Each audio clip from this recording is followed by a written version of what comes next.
अगर इतिहास में, इजराइल के इतिहास में सबसे कोई गंदा राजा हुआ, एक ऐसा गंदा राजा जिसको परमेश्वर ने यहां तक कि उसकी पीढ़ियों तक को माफ नहीं किया, मैं आज आपको उस राजे का नाम बताऊंगा।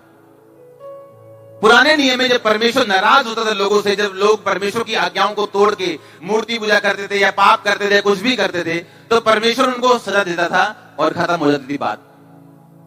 लेकिन आज मैं एक ऐसे राजे के बारे में पढ़ रहा था जिसका पाप परमेश्वर ने 3-4 पीढ़ियों तक याद रखा और उनकी सजा पीढ़ियों तक को दी। वो राजा था इसी हिजकिय्याह का बेटा मनश्शे। बाइबल कहती मनश्शे जब 12 वर्ष का था उसने राज्य करना शुरू किया अपने पिता हिजकिय्याह की नेचुरल मौत के बाद, और 55 वर्ष तक वो राज्य करता रहा। और वो एक ऐसा राजा था इजराइल का, परमेश्वर की कौम का, जिसने सबसे ज्यादा परमेश्वर के विरुद्ध काम किए थे। यहां तक कि उसने परमेश्वर के भवन में जाके दूसरे देवताओं की मूर्तियां रख दी थी। उसने हर एक आकाश के गण को, यानी चंद्रमा को, सूर्य को, तारा को पूजा था। हर तरह का व्यभिचार किया था, हर तरह का पाप किया था। और वो सबसे बुरा राजा था जो हिजकिय्याह के पेट से, यानी उसकी अंदर से, उसकी वाइफ के पेट से, उसके पेट से निकला था। और वो तब हुआ था जब हिजकिय्याह नबी ने एक पाप किया, और परमेश्वर से जब उसने उम्र तो ले ली 15 साल, लेकिन जब उसके विरोधी लोग आए, वो लोग जो परमेश्वर को नफरत करते थे, और बाइबल कहती उन लोगों ने हिजकिय्याह के पास आकर कहा कि हमें बेबीलोन के राजा ने भेजा है, एक ऐसी कौम जिससे परमेश्वर चाहता नहीं था कि हम मेल मिलाप करें। और लेकिन हिजकिय्याह नबी ने उन सब लोगों को ले जाके अपना हर अनमोल पदार्थ दिखाया कि ये मेरा इत्र का रूम है, ये मेरा हथियारों का घर है, ये मेरे सोने चांदी के भंडार हैं, ये मेरे परमेश्वर के भवन की चीजें, और लिखा सब चीजें उनको दिखाई। और यशायाह नबी उसके पास आके बोला वो क्या करने आए थे? कहता मेरा हाल पूछने आए थे। तो कहता क्या हुआ? कहता मैंने उनको सब चीजें दिखाई। तो परमेश्वर कहता यशायाह नबी से कि तूने उनको सब चीजें दिखाई हैं, और ये सब चीजें अब एक टाइम आएगा जो तुझसे छीन ली जाएंगी। तेरी उम्र में तो ये नहीं होगा, पर तेरी कौम, तेरी जो आने वाले वंश होंगे, उनके राज्य में ये सब चीजें घटेंगी। जब परमेश्वर आपसे दूर होता है तो उसने एक काम किया, उसके एक बेटा पैदा हुआ जिसका नाम था मनश्शे। अपनी लाइफ में याद रखो, अगर आप कोई ऐसा काम पैदा नहीं करना चाहते जो आपके लिए हमेशा खराब रहे या हमेशा परमेश्वर को दुख देता रहे, तो कभी भी अपनी लाइफ के मेजर डिसीजन नहीं लेना जब आप परमेश्वर से दूर हो। उसका बेटा तब पैदा हुआ जब वो परमेश्वर से, जब वो गुनाह कर चुका था। हाँ या ना? कितनों को समझ आ रही? साउंड गूंज रह जाता सब तरफ। कितनों को मेरी बात समझ आ रही? उसका बेटा कब पैदा हुआ? जब वो परमेश्वर से, और उसी बेटे ने सबसे बुरे काम किए। अपनी लाइफ का कोई मेजर डिसीजन नहीं लेना अगर आप परमेश्वर से दूर हो तो, नहीं तो उसका पछतावा आपको सालों साल तक हो सकता है। कितने मेरी बात समझ रहे हैं?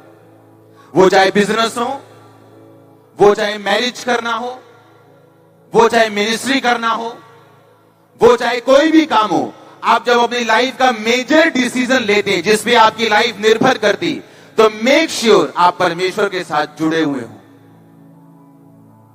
मैंने हजारों लड़के लड़कियां देखे हैं लव मैरिज करके, प्रभु से दूर भाग के, पहले मैरिज करके उसके बाद 4 साल बाद आके बोलते हुए कि मुझे वो डाइवोर्स देना चाहते हैं, या हस्बैंड बोलते हैं मुझे वो डाइवोर्स देना चाहती है, या वाइफ बोलती है मुझे वो डाइवोर्स देना चाहते हैं।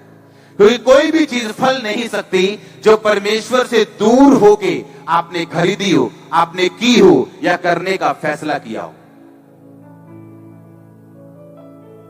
हालेलुया। सबसे बुरा राजा उसकी कोख से पैदा हुआ। क्यों? क्योंकि उस समय हिजकिय्याह नबी परमेश्वर से दूर था।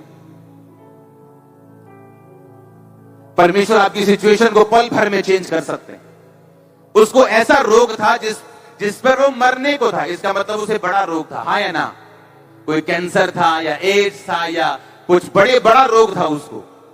ऐसा क्या हुआ कि उसने एक प्रेयर की और परमेश्वर ने सुनी, और परमेश्वर ने कहा परसों तो मेरे भवन में होगा। यानी आपका रोग जितना मर्जी बड़ा क्यों ना हो, जब परमेश्वर का हाथ आया सेकंड्स में बदलेगा वो। फिर दवाइयां खाने की भी जरूरत नहीं पड़ेगी, फिर आपको घूमने की भी जरूरत नहीं पड़ेगी, और वो धीरे धीरे ठीक नहीं होगा। जब परमेश्वर की हीलिंग निकलेगी आप हील होंगे। लेकिन इसके लिए मुझे और आपको परमेश्वर के साथ क्या करना है? मेल मिलाप करना है। आमीन। क्या करना है मुझे और आपको? मुझे और आपको परमेश्वर के साथ जुड़े रहने हैं। अगर आप और मैं बरकत चाहते हैं तो, अगर आप चाहते हैं कि आपके डिसीजंस फल लेके आए,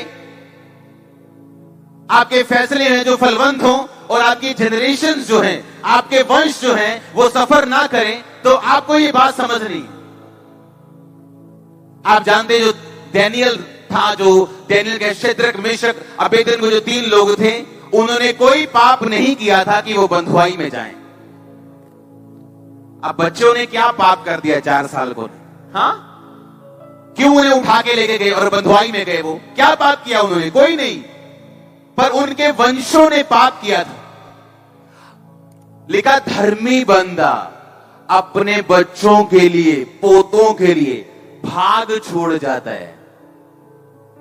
प्रॉपर्टी, पैसा, सुनो, हां, अच्छी चीजें, अच्छा नाम, जो पैसों से भी, इतर से भी ऊपर है। आप अपनी जनरेशन के लिए क्या छोड़ के जा रहे हो?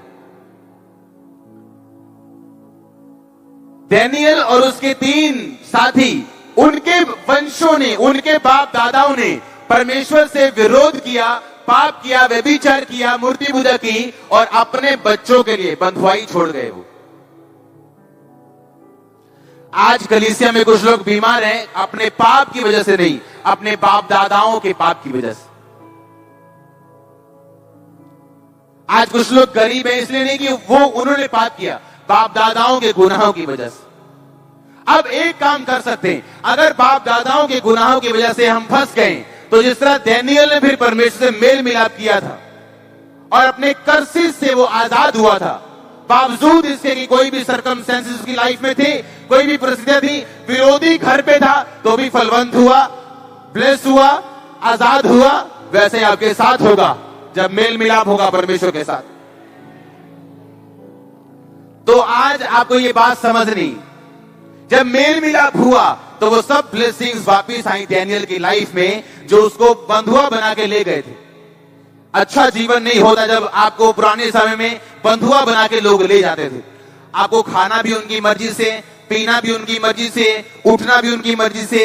अपने खुदा को आप मान नहीं सकते, अपने प्रभु को मान नहीं सकते, अपने परमेश्वर के त्योहारों को मान नहीं सकते। सब कुछ उनकी मर्जी का होता था। और डैनियल एक बात जानता था कि अगर बाप दादाओं के गुनाहों की वजह से मैं फंसा हूं, तो परमेश्वर मेरे धर्मी होने के कारण, जो तेरे अनुग्रह से मैं हूं, मुझे छुड़ा, और वो छुड़ाया गया।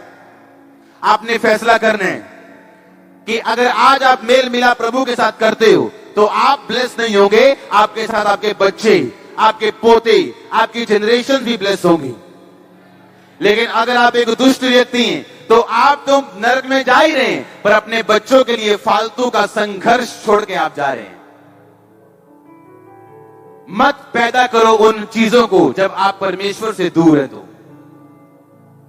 लोग पूछते हैं, मैं ये बिजनेस स्टार्ट करूं या ना करूं?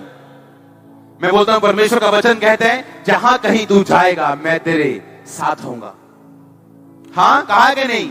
अगर व्यवस्था की ये पुस्तक तू अपने मन से, मुंह से उतारने ना पाए, तो मैं तेरे साथ होऊंगा। और जहां जहां मैं मूसा के संग था, वैसे वैसे मैं तेरे संग रहूंगा।